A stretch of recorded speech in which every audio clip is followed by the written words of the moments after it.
My new sewing project is going to be to make a bag to hold these decoys. In that stack right there is 5 dozen decoys. And if I remember right, that box that they all came in stacked like that, without the stakes in them, but they came stacked like that. I believe they weighed like 28 pounds, 30 pounds. So I don't want 30 pounds of decoys in that bag when I'm not going to need them all. I'm not going to take them all if I go in my kayak, or if a neighbor wants to borrow some or whatever. So I'm going to split them up at 2.5 dozen in a stack, and I'm going to try and get 2 bags out of the leftover boat material I've got here from my boat blind. Sell the decoys, and they sell a blind bag for them for I think it's $60 or $65, but they're out of stock. And I think that was for a big blind bag to hold all of them. And like I said, I'm getting old. I don't need to carry 30 pounds on my back or on my shoulder. So I'm gonna split it up, make 2 smaller ones, and I'm gonna try and lay it out so that I can keep the stakes in the decoy. Makes setup so much quicker and easier. This stuff is 60 inches wide, and I think I've got about 10 feet left here. Not sure.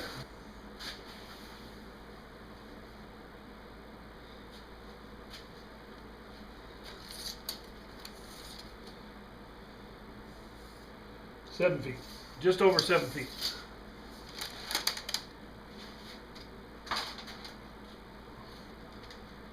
But I might as well sort some of these out right now.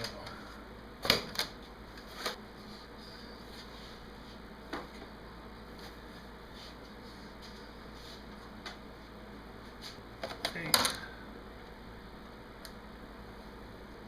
10. Okay, so I got 30 of these. 4.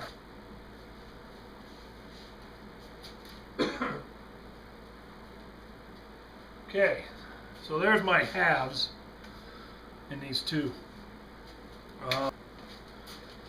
Laying flat, that stack is 5 1/4 inches. The length is going to need to be about 30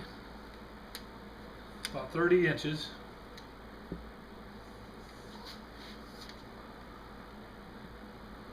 $24 total.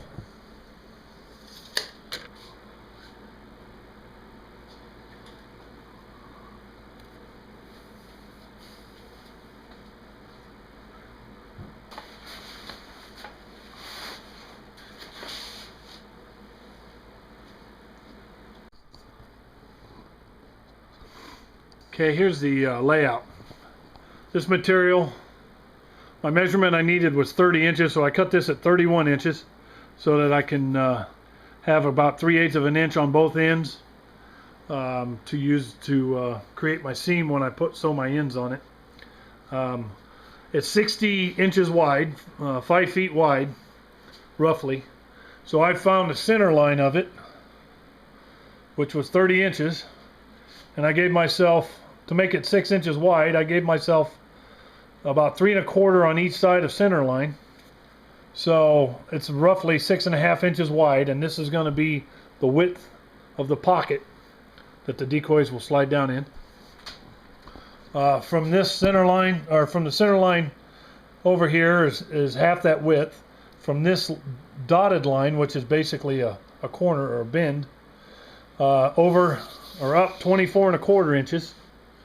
This will be the side of the blind of the bag, and then this will fold over to on the top. And I don't know yet if I'm going to Velcro the top, if I'm going to put buckles or something. I don't know. I got a lot of options there, and I'll do that last. I'll figure that out. Kind of a square duffel bag look is basically what it's going to look like.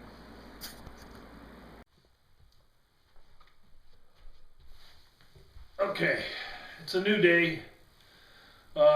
I cut these patterns out last night and brought them in, and today I got up and I started watching a bunch of YouTube tutorials on how to sew box corners on a bag.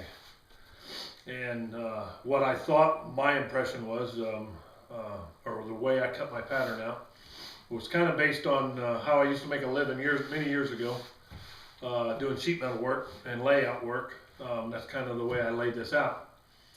Tying the corners together, significantly different, but very similar in the end result. So anyway, after watching these tutorials today, I found out that I probably could have done a better layout or a different layout to make it easier to sew. But I'm going to struggle through this on this one as my first bag for my decoy bag.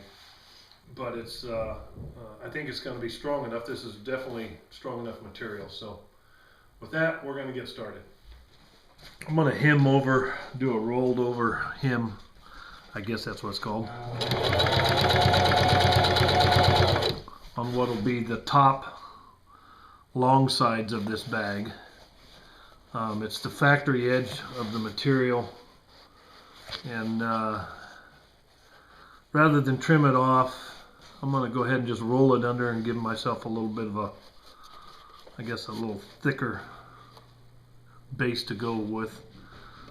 And I'm using a zigzag stitch on this. I don't know why, I just like that. It looks good on both sides, and I don't know if that's stronger or not. Comment in the bottom of here if you're experienced with the sewing techniques and stitches, and inform me and others that watch this what's the stronger stitch for something like this, whether I'm doing the end pieces or the corners or the hems on the edges. Straight stitch, a zigzag, a double stitch. I don't know what's strongest yet, but I'm experimenting with some things.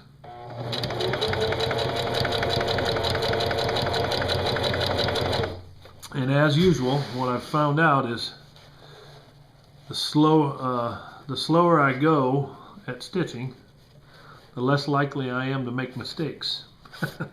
So I don't try and run this thing wide open.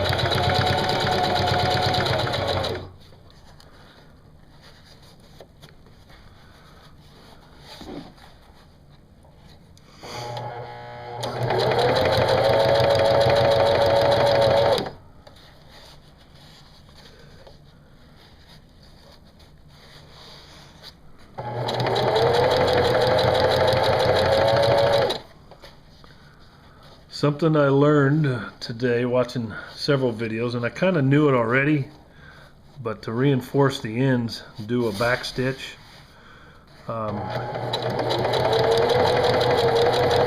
Whether or not that's appropriate with a zigzag, I'm not sure, but I'm going to do it.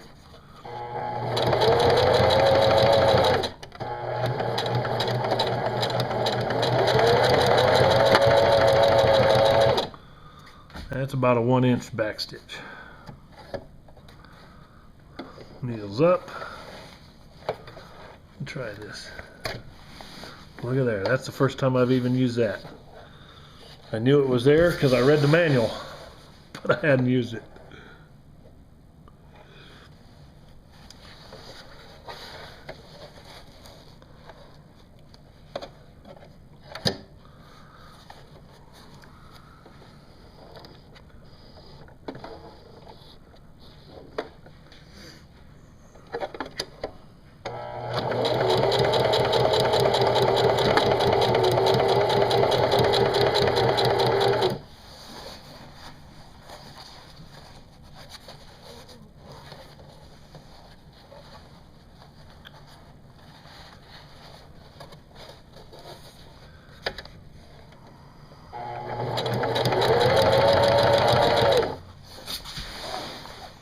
You would suggest I'd try.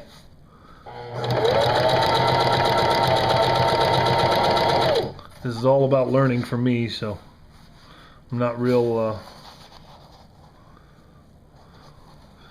picky or skeptical. I'm just trying to figure out what works best.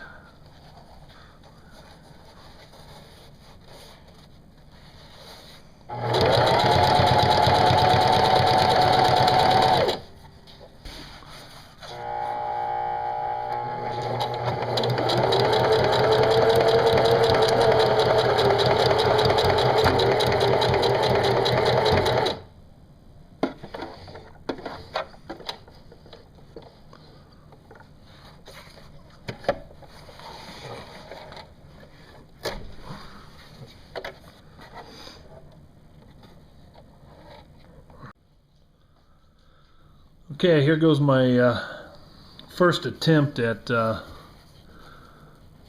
sewing an inside seam, I guess. I think it's called. Two panels going together,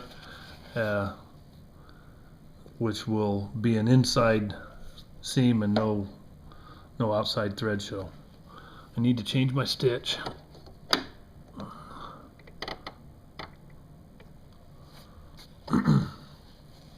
And I need to start out with my back stitch. I'm holding this together with some clips, some paper clip type things, squeeze clamps. It's either that or a stapler, because I don't have a thing for straight pins.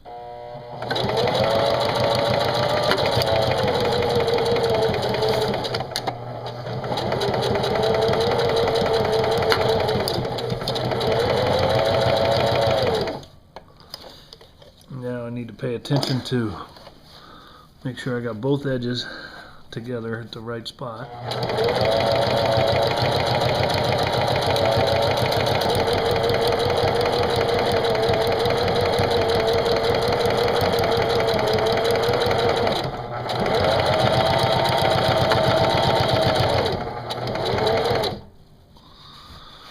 Okay, now the hard part. Making that turn. I'm going to leave that foot. Lift the foot.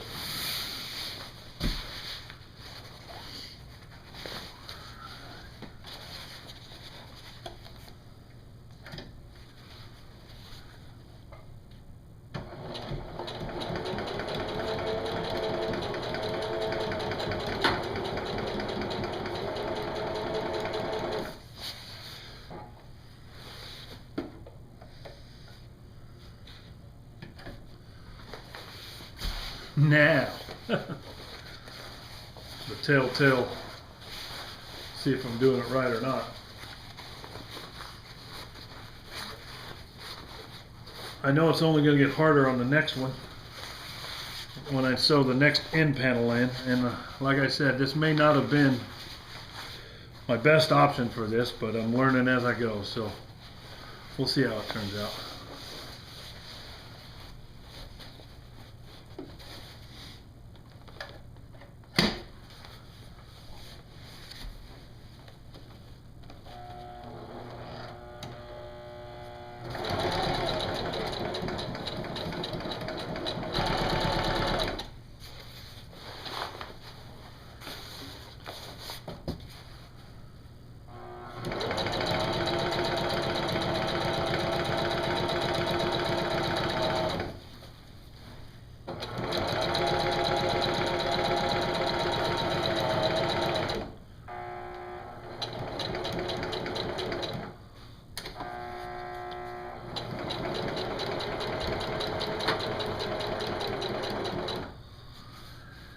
Okay, now